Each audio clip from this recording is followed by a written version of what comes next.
Sign up for free Stratfor Intelligence. Simply enter your email address to receive 2 free reports each week. In South Africa, the country is gearing up for local government elections that are scheduled for May 18th. But there are some pretty distinct constraints on promoting job growth, promoting service delivery in South Africa, and this is what we will examine today.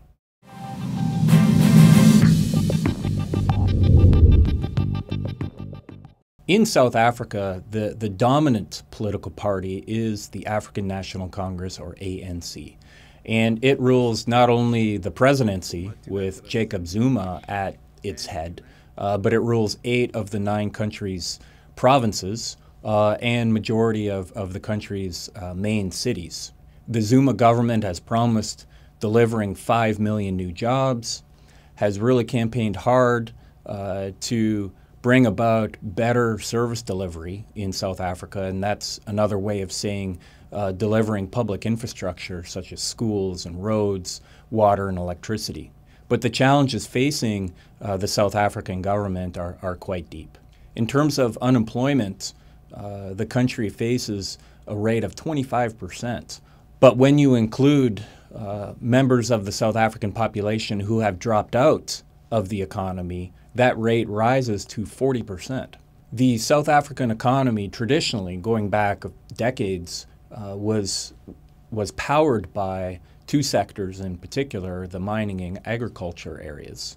But more recently, in the last couple of decades, those sectors have declined. Other sectors such as manufacturing, finance, and construction have risen in relative importance, as well as the overall government and public sector. The jobs that are being created are not really meeting the need of the overall Black South African population that is looking for work, but who don't have, a very specialized and high level of education.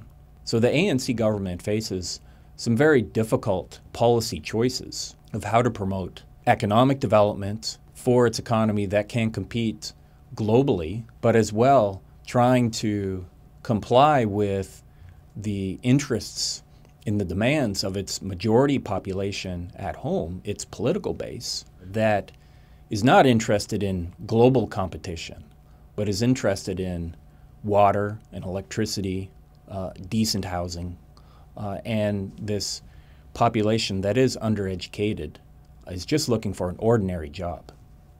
Now, with the actual election upon us, it's unlikely the ANC will lose any significant vote support because at the end of the day, it still is the lead political party for the majority Black South African population.